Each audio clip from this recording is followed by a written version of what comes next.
Anupama serial के ऐसे ही daily update सबसे पहले देखने के लिए हमारे चैनल इन्फो ड्रामा हब को सब्सक्राइब करें। आज के एपिसोड की शुरुआत होती है अनुपमा द्वारा सभी को समझाने की कोशिश से, जहां वो कहती है कि उसकी गलती के बावजूद वे सभी इस बड़े मौके को ना गंवाएं। अनुपमा बार बार जसप्रीत, रीता, दीपा और अनीता से विनती करती है कि वे उसके कारण अपने सपनों को मत तोड़ें, क्योंकि ये मौका दोबारा नहीं मिलेगा। लेकिन उसकी बात कोई नहीं सुनता। विशेष रूप से जसप्रीत बहुत नाराज दिखती है और अनुपमा के दिए गए पत्र को गुस्से में फेंक देती है, यह कहते हुए कि भाड़ में जाए कंपटीशन। अनुपमा वह पत्र उठाती है और बहुत दुखी हो जाती है। उसे अपने पुराने संघर्ष और दर्द की यादें सताने लगती है और वह मंदिर के सामने खड़ी होकर भगवान से हिम्मत मांगती है। खुद को साबित करने की जिद में वह अपने हाथों में जलता हुआ कपूर उठा लेती है। दर्द से उसकी आंखों में आंसू आ जाते हैं, लेकिन वह हार नहीं मानती। सभी यह देखकर हैरान रह जाते हैं। मनोहर जी उसे रोकने की कोशिश करते हैं, लेकिन जसप्रीत ताना मारते हुए कहती है कि अनुपमा सिर्फ नौटंकी कर रही है। अनुपमा जवाब देती है कि जब तक उसे सब माफ नहीं कर देते, वह अपनी गलती का प्रायश्चित करती रहेगी। जसप्रीत गुस्से में ऑफिस चली जाती है और अनुपमा वहीं खड़ी रहती है। समय बीतता है, सुबह से शाम हो जाती है, लेकिन अनुपमा टस से मस नहीं होती। जब जसप्रीत वापस लौटती है और अनुपमा को अब भी उसी स्थिति में देखती है तो हैरान रह जाती है। सरिता उसे समझाती है कि हर इंसान से गलती हो सकती है और जैसे अनुपमा ने पहले उसे माफ किया था, अब उसकी बारी है। भारतीय, रीता, दीपा और अनीता भी जसप्रीत को भावनात्मक रूप से समझाती हैं। जसप्रीत की आंखों में नमी आ जाती है। सरिता आगे बढ़कर अनुपमा को रोकती है और उसे पानी पिलाती है। यह देखकर बाकी महिलाएं भी भावुक हो जाती हैं और अनुपमा के समर्थन में आ जाती हैं। सभी उससे माफी मांगती है और अनुपमा भी कहती है कि उसने सबका दिल दुखाया, इसलिए उसे भी माफ कर दिया जाए, लेकिन अब वह पूरी कोशिश करेगी कि सब कुछ अच्छा हो। मनोहर जी कहते हैं कि अंत भला तो सब भला, लेकिन अनुपमा पूछती है कि क्या जसप्रीत ने उसे माफ किया या नहीं। वह जसप्रीत के सामने कान पकड़कर माफी मांगती है। अंततः जसप्रीत भावुक होकर अनुपमा को गले लगाती है और उसके घाव पर मरहम लगाती है। अनुपमा मुस्कुराते हुए कहती है कि अब सब बेस्ट होगा और सभी महिलाएं एक बार फिर टीम के रूप में जुड़ जाती हैं। दूसरी तरफ कहानी मोड़ लेती है जब गौतम को वकील यह बताता है कि कोर्ट में उसकी अनुपस्थिति के चलते जज ने प्रार्थना को तलाक दे दिया है। यह सुनकर गौतम आग बबूला हो जाता है और कहता है कि अब वह प्रार्थना को चैन से नहीं रहने देगा और ना ही अंश से उसकी शादी होने देगा। दूसरी ओर अंश प्रार्थना से वादा करता है कि वह कभी उसे और उनके होने वाले बच्चे को अकेला नहीं छोड़ेगा। दोनों अपने प्यार का इजहार करते हैं। इस बीच गौतम रोने का नाटक करता है और परिवार के लोग उसकी ओर दौड़ते हैं, यह पूछने कि वह क्यों रो रहा है। गौतम सबको बताता है कि प्रार्थना ने उसे तलाक दे दिया है, जिससे सब चौंक जाते हैं। मोटी बा हैरान होकर कहती है कि हमारे परिवार में तलाक कैसे हो सकता है। गौतम फिर नाटक करते हुए कहता है कि अब प्रार्थना अंश से शादी कर लेगी। माही पूछती है कि क्या इसका मतलब है कि अब आपको यह घर छोड़ना पड़ेगा, लेकिन तभी मोटीबा कहती है कि जमाई जी जब तक चाहें इस घर में रह सकते हैं। यह सुनकर गौतम को राहत मिलती है। उधर अनुपमा अपनी वाइल्ड कार्ड एंट्री को लेकर मीडिया इंटरव्यू देती है। वह कहती है कि उन्हें बहुत अच्छा लग रहा है और वह सभी का धन्यवाद करती है। वह यह भी कहती है कि अब वह सबकी उम्मीदों पर खरा उतरेंगी। यह खबर टीवी पर आती है और कोठारी परिवार भी इसे देखता है। राही यह देखकर चौंक जाती है। माही आरोप लगाती है कि अनुपमा ने जानबूझकर यह सब किया है और ख्याति भी माही की बात से सहमत होती है।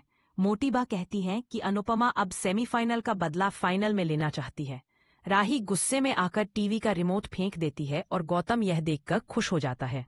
ख्याति राही से कहती है कि उसकी माँ शुरू से ही सबको बर्बाद करने में लगी हुई है। प्रेम राही को समझाता है कि उसे सिर्फ अपने डांस पर ध्यान देना चाहिए और शायद यह मम्मी के अच्छे कर्मों का ही नतीजा है कि उन्हें दोबारा मौका मिला है। लेकिन राही गुस्से में कहती है कि प्रेम मम्मी की भक्ति करना बंद करे, क्योंकि उसे उसकी तकलीफें दिखाई नहीं देती।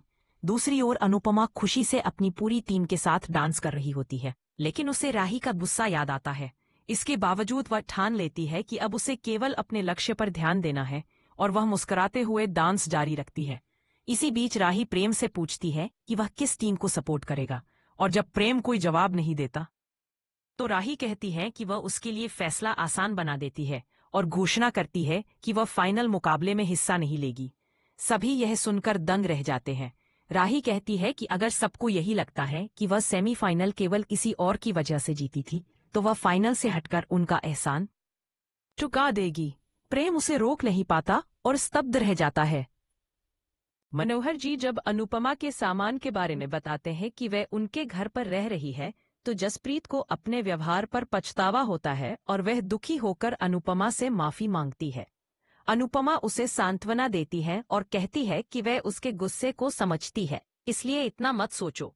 इसके बाद जसप्रीत और मनोहर जी इस बात पर बहस करने लगते हैं कि अनुपमा अब किसके साथ रहेगी। अनुपमा हैरानी से दोनों को देखती है और आखिरकार मनोहर जी जसप्रीत की बात मान लेते हैं। सरिता बीच में कहती है कि अब हमें फाइनल मुकाबले पर ध्यान देना चाहिए। जसप्रीत आत्मविश्वास के साथ कहती है कि हम अहमदाबाद वाली टीम को उनके ही घर में हराएंगे।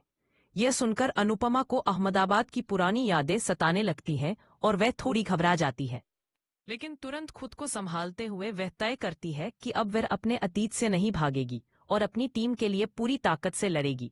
मनोहर जी कहते हैं कि हम सब तुम्हारे साथ हैं और पूरी टीम अनुपमा का समर्थन करती है।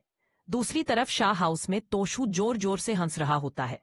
सभी लोग वहां पहुंचते हैं और पूछते हैं कि वह क्यों इतना हंस रहा है। तोशु उत्साह से सबको बताता है कि पब्लिक वोटिंग के जरिए अनुपमा की टीम को फाइनल मुकाबले में वाइल्ड कार्ड एंट्री मिल गई है। यह खबर सुनकर पाखी चौंक जाती है और बाबूजी, अंश, किंजल और प्रार्थना बेहद खुश हो जाते हैं। तोशु मजाक में कहता है कि अब अहमदाबाद में अनुपमा और राही का आमना सामना होगा। लीला नाराजगी जताते हुए कहती है कि इतने अपमान के बावजूद अनुपमा को अक्ल नहीं आई और वह अपनी ही बेटी के खिलाफ खड़ी हो गई है। पाखी भी लीला की बात से सहमत होती है और कहती है कि कोई और माँ होती तो यह मुकाबला करने से मना कर देती। इस पर बाबूजी कहते हैं कि अगर राही की जगह कोई और बेटी होती तब भी अनुपमा का यही फैसला होता। लीला अनुपमा पर ताना मारती है, जबकि तोशु मजाक करता है कि अब वह अमीर बनने वाला है क्योंकि वह टिकटें बल्क में खरीदकर ब्लैक में बेचेगा। अंश उत्साहित होकर कहता है कि वह अब अनुपमा से जरूर मिलेगा, लेकिन लीला तुरंत कहती है कि अनुपमा हमारे घर नहीं आएगी, जिस पर बाबूजी जवाब देते हैं कि यह घर ही अनुपमा की वजह से है। अंश फिर से कहता है कि वह अनुपमा से जरूर मिलेगा।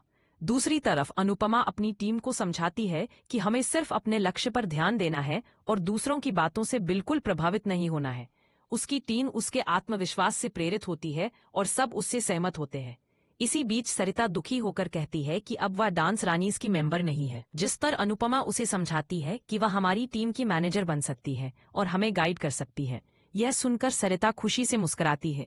अनुपमा पूरी टीम के साथ चेयर्स करती है और कहती है कि अब चाहे कुछ भी हो जाए, हम पीछे नहीं हटेंगे। इसी के साथ एपिसोड खत्म होता है और अगली कड़ी की शुरुआत होती है।